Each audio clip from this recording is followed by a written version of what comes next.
Shwmae bawb! Hello everyone, I'm Jason Shepherd from the Learn Welsh podcast and this is lesson 5. Today we are going to continue looking at nasal mutations, and also I'm going to be teaching you some verbs, some action words, and some adverbs, some describing words that we can use to fill up and expand on your present tense sentences. Well, now it's time for the lesson. I shall see you again at the end. When I was a child, I used to love making things. I had lots of toy bricks for building things, but my favourite building toy was Lego. Lego bricks came in various sizes, shapes, colours. The great thing about them was all Lego bricks fitted together easily to make anything that my imagination could come up with. Lego bricks were made in such a way any shape of brick would fit with another shape. There were some restrictions based on the size and shape of Lego bricks, of course. Because they were mostly square or rectangle, it was almost impossible to make something curved or round. But there was always many ways around it. I mention Lego because speaking a language is a bit like building something out of Lego. If you want to express a thought to someone, you have to pick a variety of words and build a sentence that captures your thought. Lego, Lego, Lego, Lego. You have lots of different words that can be used together to create that thought, and although you have the freedom to move those words around, you still have to build the sentence in a way that works. In other words, you still have to conform to the structure of a sentence so you can be understood properly. You take those word bricks and put them in an order that means other people understand what you are saying. And although I have taught you some particular sentences and phrases in the last few lessons, we can now take those words, move them around a bit, swap out a couple of words, and come up with completely different sentences.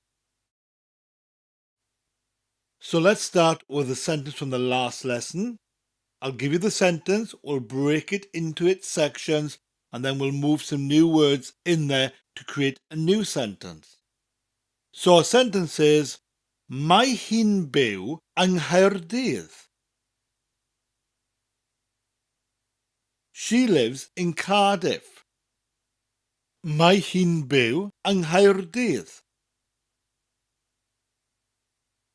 So let's break that up into sections. Mae hi, she is. Then we have the apostrophe N to make mae hi'n.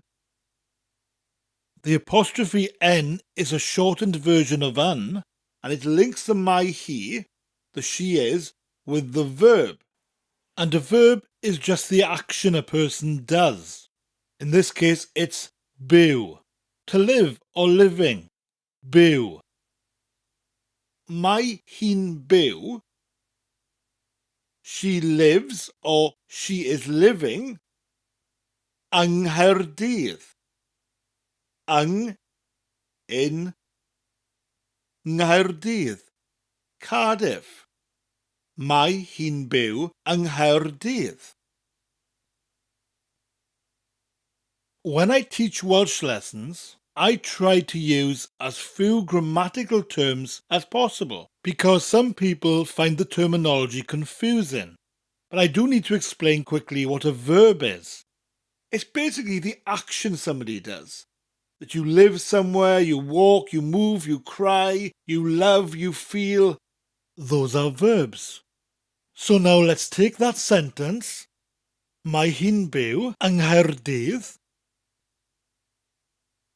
If I take mae hi off and put dwi in its place, remember dwi means I am. Now we have a sentence not about where she lives. We're no longer saying she lives in Cardiff. Mae hi'n byw yng Nghaerdydd. But now we're switching it to where I live. Dwi'n byw yng Nghaerdydd. I live in Cardiff. Dwi'n byw yng Nghaerdydd. All I did was take the my he, she is, and replace it with dwi, I am, followed by the apostrophe n, dwi'n, byw, living, yng Nghaerdydd, in Cardiff. Dwi'n byw yng Nghaerdydd. I live in Cardiff. Now actually, I don't live in Cardiff, so let's change the place name. Let's take out yng Nghaerdydd in Cardiff and let's put in its place in Swansea. Swansea is Abertawe, and words beginning with the letter A don't mutate after un, so you just add un in front of Abertawe to make an Abertawe. In Swansea, an Abertawe.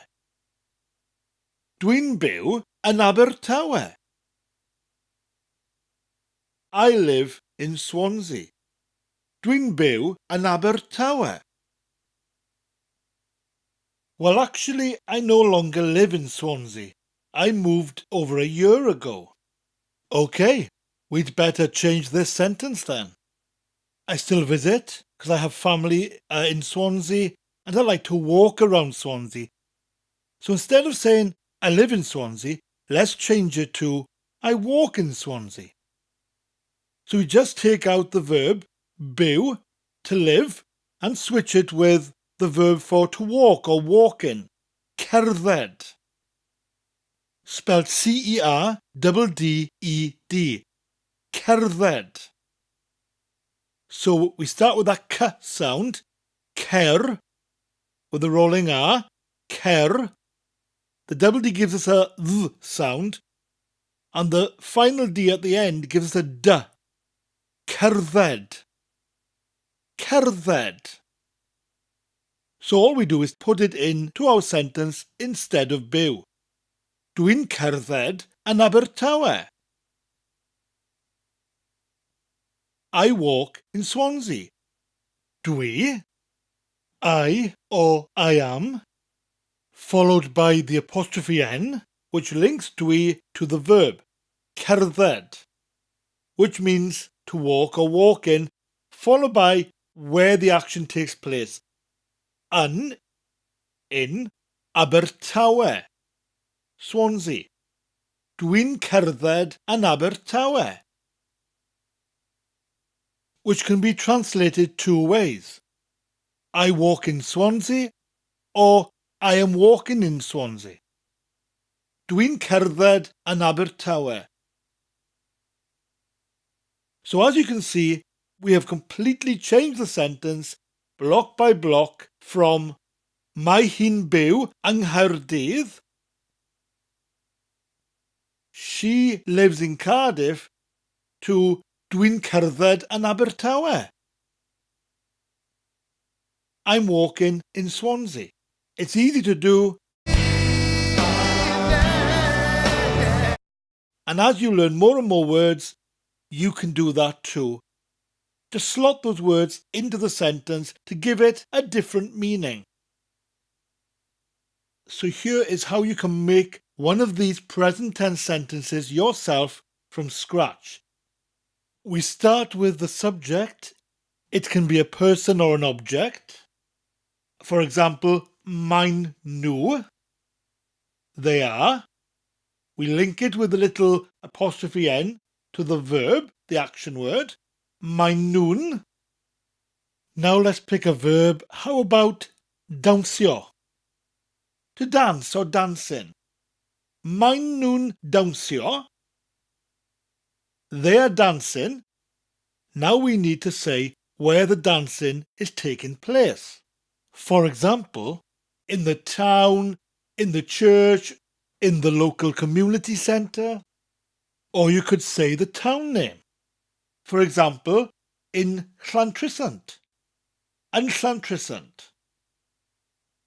Mae'n nhw'n dawnsio yn Llantrisant. They dance in Llantrisant, or they are dancing in Llantrisant. Maen nhw'n dawnsio yn Llantrisant.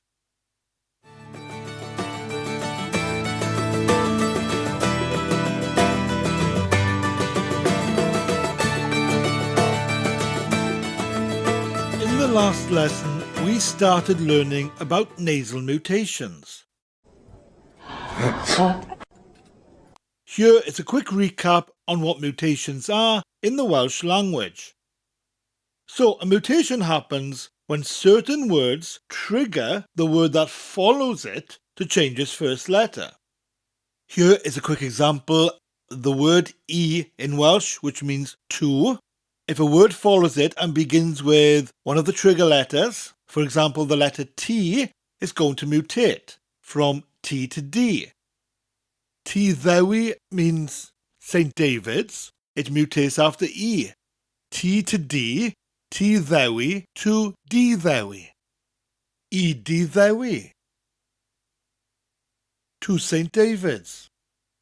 So a mutation is just a letter change in certain words, depending what word comes in front of them, and that causes the change in the letter and the change in sound, which usually makes that phrase easier to say. The one I just described was a soft mutation, a treiglad meddwl. There's also treiglad trwynol, nasal mutation, and treiglad llais, aspirate mutation. In this lesson, we are going to continue focusing on the nasal mutation. It only affects words beginning with the letters B, C, D, G, P, or T. One of the times you would use a nasal mutation is after the word un, if the word that follows un is a place name. We looked last lesson at how the nasal mutation affected words beginning with the letters B, C, D, and G. And today we are going to look at how the nasal mutation affects words beginning with the letters P and T, while still looking at how to create our sentences, our present tense sentences, and adding in a variety of verbs. Now let's look at how the nasal mutation affects words beginning with the letter P. Let's start with a place name. I live near a town called Bridgend. In Welsh, the town is called Penrbont. Penrbont. Pen, spelt P-E-N, the letter Y, B-O-N-T, Bont. It means head of the bridge. The full title is Penrbont ar Ogwr, which means the head of the bridge on the Ogmore, but we usually just call it Penrbont in Welsh and Bridgend in English. So when a place name beginning with the letter P, such as Penrbont, follows the word un, there's a mutation. The P in Penrbont becomes an MH, Mhenebont. Notice that MH sound in Mhenebont almost sounds like an M followed by a H. Mhenebont. And of course the un changes as well. Un becomes YN to YM. Now we don't say Mhenebont. We run the and the Mhenebont together, so it sounds like Mhenebont. Mhenebont. A good way to remember this? Well, it makes me think of hens in the Bont. The Bont is a town that was local to me as a child. And I'm imagining all these hens that have been let loose and they're roaming around the Bont, and I'm pointing going, hens in the Bont? Henna Bont? Hens in the Bont?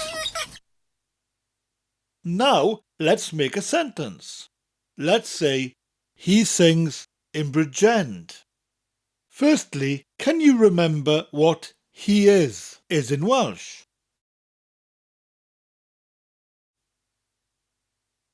That's right. Mae in South Wales and my o. In North Wales, we follow that with the apostrophe n to make my in or my own, and that apostrophe n is linking my a or my o to the verb. The verb is Connie, spelled C-A-N-U. The U gives us an E sound. Connie. Connie. It means to sing or singing. And a good way to remember the verb is to think that person is a canny singer. He's a really canny singer. Canny, to sing or singing. My own Connie, he is singing or he sings, followed by in Bridgend, henna bont. My own Connie, henna bont, which can be translated as both he sings in Bridgend or he is singing in Bridgend. In South Wales, we just change my own for my in to say my in Connie, henna bont. My in Connie, henna bont. So we can also add a descriptive word after Connie. Connie is a verb, an action word, and usually we can follow it with an adverb, a word that describes the verb, that describes the action of the man singing. Here is an example. My own Connie yn araf ymwrth cawl. He sings slowly in Porth Call. My own Connie yn araf ymwrth cawl. Let me break that down. My own Connie, he is singing, yn araf, slowly, ymwrth cawl, in Porth Call.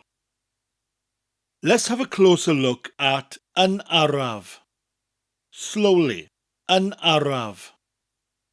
Adverbs in English are usually made by taking the adjective, for example, slow, and adding ly to the end. Slowly. Here's some other examples. Quick to quickly. Frequent to frequently. Usual to usually, etc. In Welsh, a lot of adverbs are made in a similar way to adding ly onto an English word. You take the adjective, such as slow. In Welsh, that is araf. Araf. And then, to make it into the adverb, slowly, we add yn in front of araf. Yn araf. Yn araf. Slow is araf. Slowly, yn araf.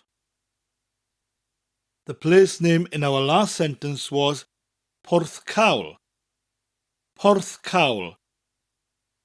In English, we anglicise the Welsh word and just say Porth Call.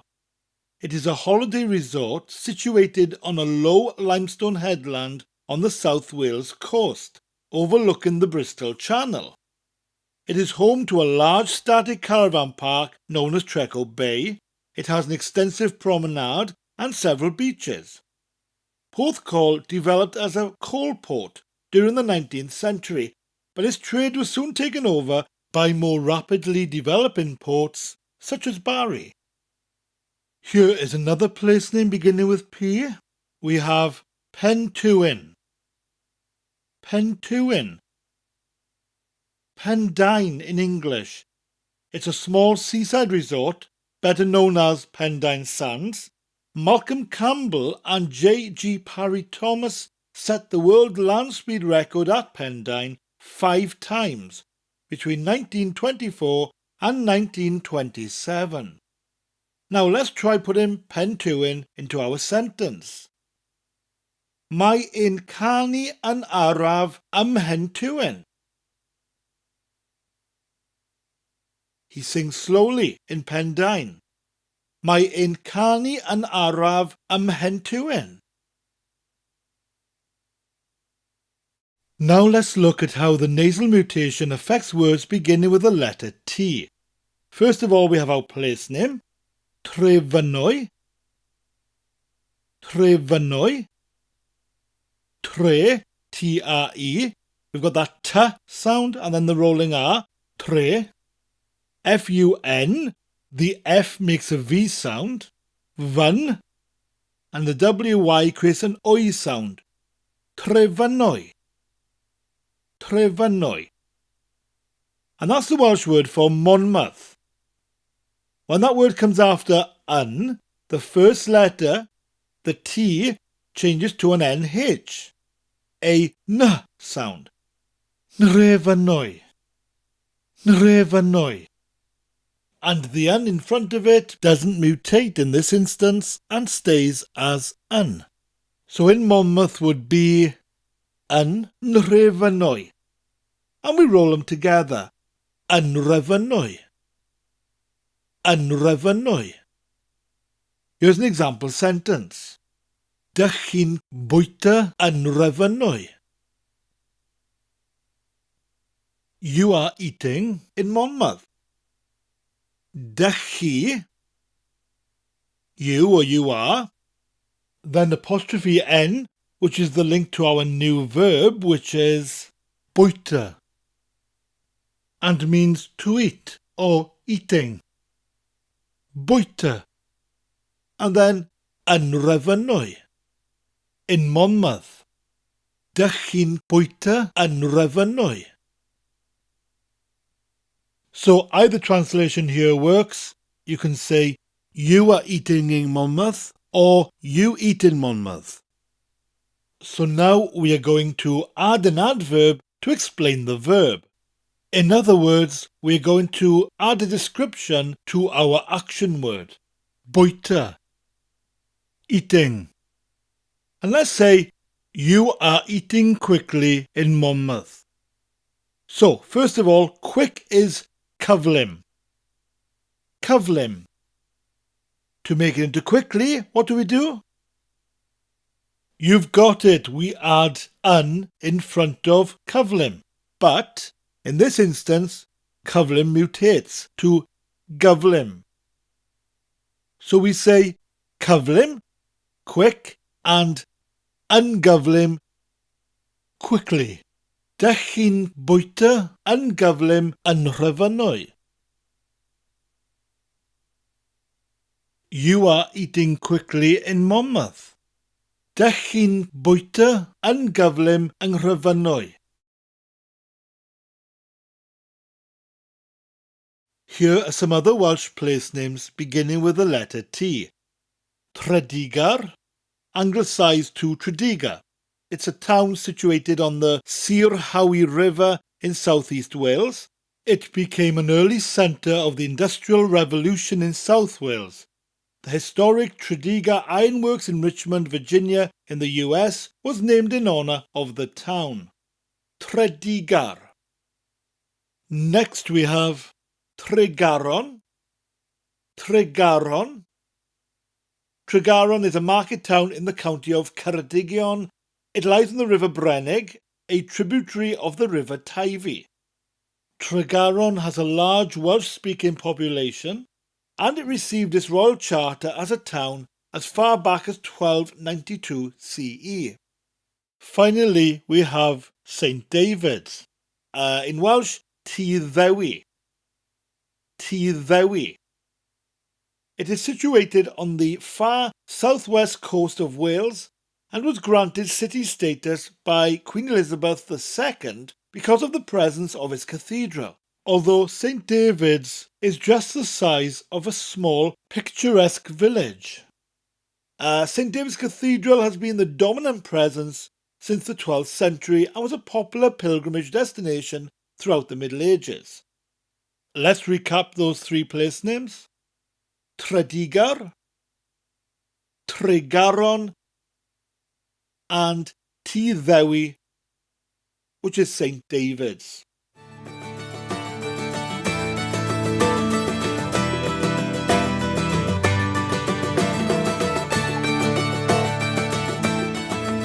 Well, I hope you found today's lesson useful. If you would like to get in touch with me, you can email me learnwelshpodcast@gmail.com.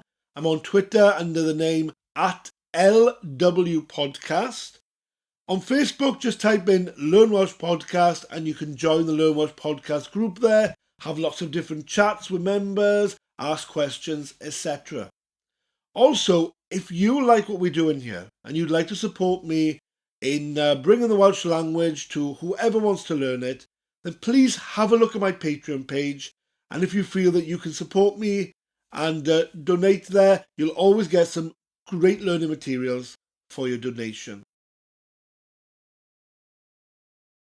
Well, thank you again for joining me. Diolch yn fawr iawn. Big thank you. And I shall see you again soon. Bye!